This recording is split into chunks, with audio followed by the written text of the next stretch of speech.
For more on this, we're joined by correspondent Sherwin Bryce Pease, live from New York. Good evening, Sherwin.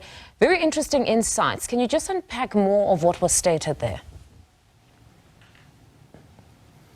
Yeah, Mfunda, certainly very interesting, but certainly the broad consensus in terms of reaction from countries and institutions in the United States is very much a wait-and-see approach. This is new territory. The political sands in South Africa obviously shifting under all of our feet, and a very cautious approach from think tanks like the Council on Foreign Relations, who are saying, look, we don't want to inject ourselves in this conversation. We do have some concerns about some populist parties, no different to the populist parties that have emanated from places like Europe and certainly here in the United States, the Trump effect that we are so conscious of, and drawing very distinct similarities between the two, but very cautious in terms of seeking to impose their will, perhaps, on how this might play itself out. You heard her there saying that they would be reluctant to do so, but then expressing some concern about the MK party platforms and the EFF's party platforms and how that might play in a national coalition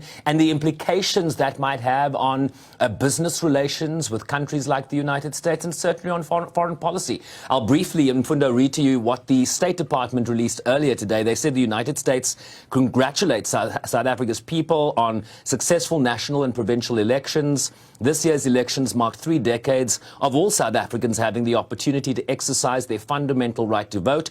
We remain committed to deepening our cooperation and advancing our shared interests with South Africa, including expanding economic prosperity. Read in between the lines there. AGOA, of course, very central to that economic prosperity, combating the climate crisis and ensuring that democracy delivers, right? Good governance, very important here. We look forward to joint efforts to forge a more peaceful and prosperous future for all. I was also at the daily noon briefing at the United Nations earlier, and I posed the question about the Secretary General's reaction to these results announced in South Africa officially last night. And they basically took note of the results from Mfundo, but really didn't provide any clarity on how they feel. I think they're also just waiting to see how these coalition talks proceed and what they deliver. Quite interesting that everybody is just looking to see how those progress. But quite interestingly there, we hear that they've lauded the African National Congress at the very least for accepting these results, Sherwin.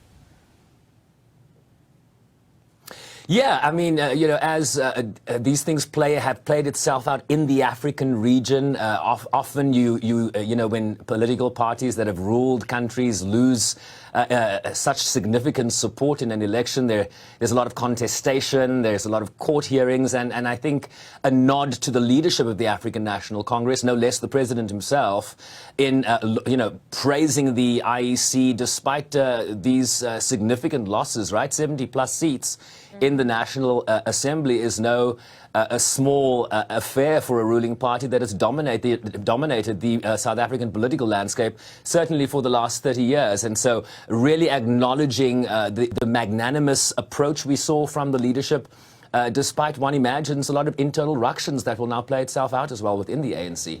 Sherwin, thank you very much for that reportage. That's SABC News correspondent Sherwin Bryce Pease in New York for us.